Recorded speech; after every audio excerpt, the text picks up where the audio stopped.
What is the true price of freedom? Not the political kind, the personal kind, the kind where you have to destroy one life to begin another. For Una O'Neill, the price was exactly $1. That dollar wasn't an inheritance, it was a receipt. The receipt for a soul her father thought he owned, the proof of purchase for a new identity. She bought her freedom with his contempt. Forget the girl in the magazines. Forget the headlines about the old man and the teenager. Those are the loud, cheap distractions. The real story is a quiet, radical act of self-reinvention. An 18-year-old girl looked at the world of fame, genius, and expectation laid out before her and chose to become invisible. She escaped the gravity of one great man only to define the orbit of another. This is a story about the power of erasure and the woman who wielded it not as a victim, but as a weapon. To understand Una and the profound choice she would one day make, you must first understand the titanic and toxic legacy she was born into. The O'Neill family was not just a family. It was a living, breathing Greek tragedy, a dynasty haunted by addiction, madness, suicide, and a profound lyrical sorrow that was both their curse and their creative gift. Her father, Eugene O'Neill, was a man who had dredged the darkest corners of his soul to create the masterworks of the American stage, plays like The Iceman Cometh and Long Day's Journey into Night. But the dark genius that fueled his art was not fiction. It was autobiography, written in blood. He was the product of real generational pain. His own father, James O'Neill, was a famous actor trapped by the commercial success of a single role, a man who became a bitter miser. His mother, Ella, was a gentle soul lost to a lifelong morphine addiction that began after Eugene's difficult birth. His older brother, Jamie, was a brilliant, promising actor who drowned his own talent in alcohol, dying a drunkard's death. Eugene inherited all their demons. He was a brooding, brilliant, and notoriously self-absorbed alcoholic who treated his own life as a series of dramatic acts, with his family members often cast in supporting and ultimately disposable roles. He was pathologically unsuited for fatherhood, seeing his children less as individuals, to be nurtured and more as interruptions to his sacred work. This curse extended to all his children. His eldest son, Eugene Jr., a brilliant Yale classicist, would later take his own life. His other son, Shane, would battle heroin addiction and live a life of destitution. This was the dark, turbulent water Una was born into in 1925. Her mother was the beautiful writer Agnes Bolton, O'Neill's second wife, a woman who had her own literary ambitions before they were subsumed by his all-consuming career. Una's childhood, spent in Bermuda and at the family home in Connecticut, was not one of paternal warmth. Eugene O'Neill was a remote and intimidating figure, a god who occasionally descended from his creative Olympus, usually wreathed in a cloud of gloom and whiskey. He was a ghost in his own house. When Una was just 2 years old, he met the actress Carlotta Monterey, a woman who promised to dedicate her entire existence to serving his genius. O'Neill abandoned Una and her mother for Carlotta without a backward glance. The divorce from Agnes was bitter and public. O'Neill's parting words to his young daughter were non-existent. He simply walked out of her life, leaving behind a profound and cavernous void that would shape her every desire. Una grew up in the privileged but emotionally barren landscape of the very wealthy and the very broken. She was shuttled between her mother's home in Point Pleasant, New Jersey, and exclusive, expensive boarding schools like Brearley in Manhattan. She became a beautiful, quiet girl with a famous last name and a father who was a complete and utter stranger. She learned early on to build a wall of serene, watchful detachment around her heart, a defense against the emotional chaos that was her birthright. She never spoke of her father, never complained of his absence. The wound was too deep, so she covered it with a blanket of perfect, impenetrable composure. When she turned 17, Una convinced her mother to let her finish her last year of high school while living with friends in New York City. It was 1941, and her arrival in Manhattan was like a spark landing in a powder keg. In a city filled with famous faces and beautiful women, Una stood apart. She was instantly magnetic.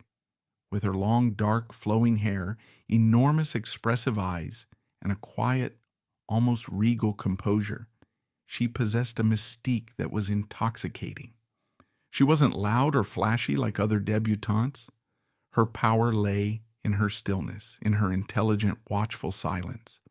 She quickly became the undisputed centerpiece of a young, glamorous set that Truman Capote would later immortalize. Her court was the Stork Club, her courtiers the most celebrated names in town. The club's powerful owner, Sherman Billingsley, was so enchanted by her that he gave her free rein of the place, calling her the perfect embodiment of its sophisticated allure. She was photographed constantly, her every move chronicled in the gossip columns of Walter Winchell and Charlie Knickerbocker. She was a celebrity before she had actually done anything, famous simply for being Una O'Neill. During this brief, brilliant season in the sun, she began her first serious romance. Her suitor was not a wealthy playboy or a society heir, but a struggling, unknown, and intensely serious young writer from the Bronx named Jerome D. Salinger. The future author of The Catcher in the Rye was several years her senior and utterly, devastatingly smitten. He saw beneath her placid debutante surface to the intelligent, sensitive soul within.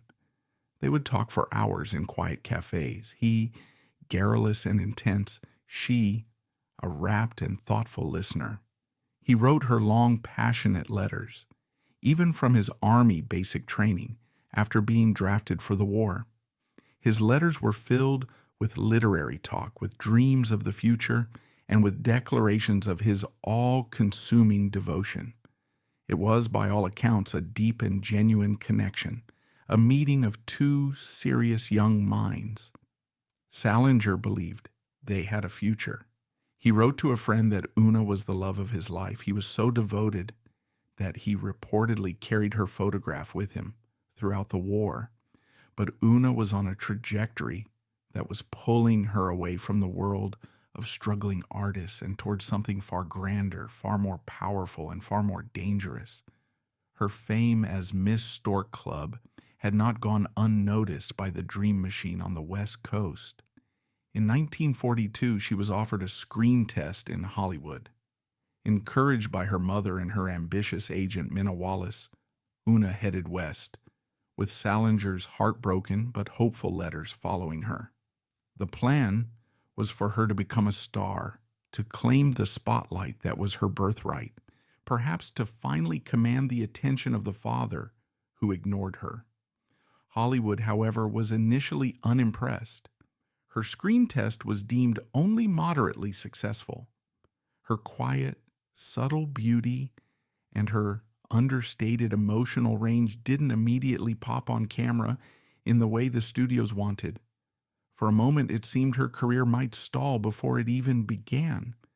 But her trip to Hollywood would lead her not to a movie contract, but to a fateful meeting that would alter the course of her life and his forever. Her agent introduced her to one of the most famous men in the world, Charlie Chaplin. Chaplin, in 1942, was a living legend, but he was also a man in crisis. At 53 years old, he was a global icon, the beloved little tramp who had made the entire world laugh and weep. But his personal life was a string of notorious scandals, most notably his penchant for very young women. He was currently embroiled in a nasty, high-profile paternity suit with a volatile actress named Joan Barry, a scandal that threatened to destroy his career. He was hounded by the press, politically targeted by the FBI for his liberal leanings, and deeply, profoundly lonely. When he met the 17-year-old Una O'Neill at his Beverly Hills estate breakaway house, he was completely, instantly, and irrevocably captivated. He saw in her not just her breathtaking ethereal beauty, but a wisdom, a gravity, and a serenity far beyond her years. She was not like the other starlets who vied for his attention. She was poised, intelligent, and a phenomenal listener. She wasn't impressed by his fame. She was interested in his mind, his work, his stories.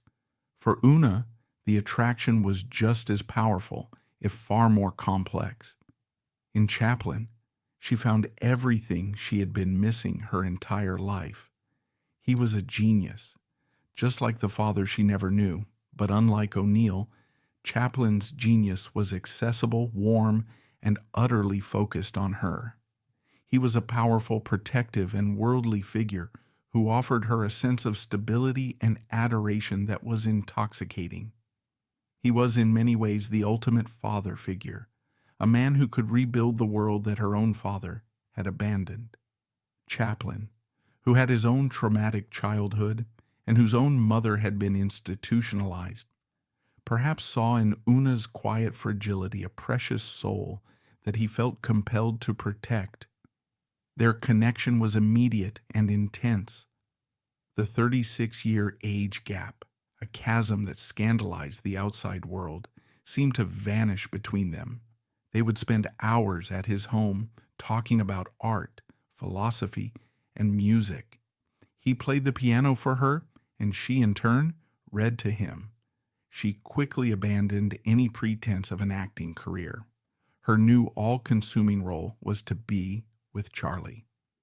When Una turned 18 in May of 1943, Chaplin proposed. She accepted without hesitation. The news exploded into a global scandal. The press had a field day. Chaplin was branded a cradle robber, Una a gold-digging opportunist. The very idea of an 18-year-old girl marrying a 54-year-old man was seen as grotesque and predatory. But the most powerful condemnation came not from a gossip column, but from a place of cold theatrical silence. From his home on the West Coast, Eugene O'Neill, who had not seen or spoken to his daughter in over a decade, made his feelings known through his proxies. Upon hearing the news of her marriage, he immediately and irrevocably disowned her. He cut off all contact, returned her letters unopened, and instructed his lawyer to amend his will to include the now infamous $1 clause. He would not have a daughter who, in his eyes, had sullied his name by marrying a lecherous clown, as he reportedly called Chaplin. The hypocrisy was staggering. O'Neill himself had a long history of tumultuous relationships and had abandoned his own children without a second thought. But in his rigid, almost puritanical worldview, Una had committed an unforgivable sin. She had chosen another great man, another genius, over him. She had publicly and definitively allied herself with a rival king, and for that, she had to be erased. The disownment was a brutal public act of paternal cruelty, a final formal confirmation of a rejection she had felt her entire life, but it also paradoxically set her free. Her father's ultimate act of abandonment severed the last, fraying thread of hope she might have had for his approval. She no longer had to live for him. She could now fully dedicate her life to the man who had chosen her, the man who adored her. Her marriage to Chaplin became her ultimate act of rebellion, a quiet but definitive turning away from the name O'Neill and all the pain and sorrow it represented. She disappeared from the newspapers and the nightclubs. She vanished from public life as suddenly as she had appeared. Her new life had begun. That new life would be one of extraordinary devotion and intense, fiercely guarded privacy. For the next 34 years, Una was the anchor of Charlie Chaplin's world. She became not just his wife, but his partner, his confidant, his editor, his business manager, and the fiercest protector of his legacy and his peace. She created for him the one thing he, like her, had never truly had: a stable, loving, and joy-filled home. They had 8 children together: Geraldine, Michael, Josephine, Victoria, Eugene, Jane, Annette, and Christopher, a boisterous, happy brood that filled their Beverly Hills mansion with a life and laughter that stood in stark contrast to both of their lonely, traumatic childhoods. Una, the girl raised as an emotionally neglected only child, blossomed as a mother. She was a constant, calming presence, raising her children with a gentle hand and a deep, if sometimes distant and enigmatic, love. In 1952, their American world was turned upside down. While traveling to London aboard the Queen Elizabeth for the premiere of his film Limelight, Chaplin received a telegram informing him that his re-entry visa to the United States had been revoked by the Attorney General. It was a politically motivated act, the culmination of years of FBI harassment and McCarthy-era paranoia over his perceived communist sympathies. He was effectively exiled from the country that had made him a star. It was Una who acted with astonishing speed and courage. Just 27 years old, she flew back to America alone, facing down the hostile press and government officials. She liquidated all of their massive assets, a fortune in real estate, stocks, and cash, and had them transferred to their accounts in Switzerland before the government could seize them. It was a remarkable act of financial acumen and fierce loyalty. She then flew back to London, and in a final symbolic act of solidarity with her husband, she renounced her American citizenship and became a British subject. It was a final break with the country of her birth and her father's legacy. They settled in a magnificent 40-acre estate called the Manoir de Bonn, overlooking Lake Geneva in the town of Vevey, Switzerland. This house would become their permanent sanctuary, the self-contained world where Una would preside as its undisputed lady for the rest of her life. The manoir was not just a home. It was a massive operation. Una managed the large staff of tutors, governesses, gardeners, and cooks. She oversaw the education of her 8 children, creating a cultured, multilingual, and loving environment. She orchestrated a domestic life of quiet, elegant order. She had created a haven where Chaplin could work, free from the pressures and scandals that had plagued him for years. She was the first person to read his scripts and see the rough cuts of his films, offering insightful, intelligent critiques. He trusted her artistic judgment implicitly. She was his sounding board, his most trusted advisor. The wild it girl of the Stork Club had transformed herself into a formidable European matriarch, a woman of quiet power and immense capability. She had found her stage, and it was not in Hollywood, but in the grand, peaceful rooms of the Manoir de Bonn. She had, in essence, chosen to become the wife her own mother never was, and the stable parent her own father could never be. But what of the woman herself? Una remained, to the outside world, a complete enigma. She gave no interviews. She wrote no memoirs. She shunned the spotlight with a fierce determination. Her life was entirely dedicated to her husband and her children. Friends and family described her as having a serene, almost placid surface, but with a deep private inner world that few were allowed to enter. Her children recall a mother who was loving and ever present, but also remote, often lost in her own thoughts, with a sadness in her eyes that never quite disappeared. The shadow of her past, of the father who had cast her out, was a silent guest in their perfect home. Was she happy?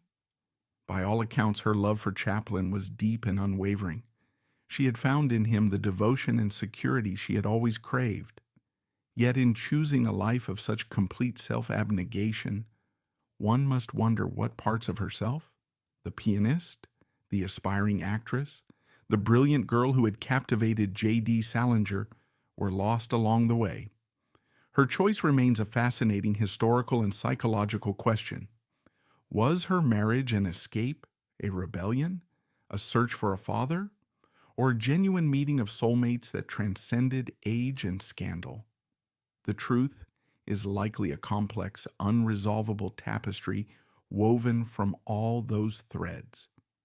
The final act of Una's life was, in many ways, the most tragic, the moment the O'Neill curse of sorrow and addiction seemed to finally catch up with her. After Chaplin's death on Christmas Day in 1977, Una, then just 52, was utterly and completely lost. Her life's purpose, the man who had been the sun in her universe for 34 years, was gone. The immense silence of the Manoir de Ban became unbearable.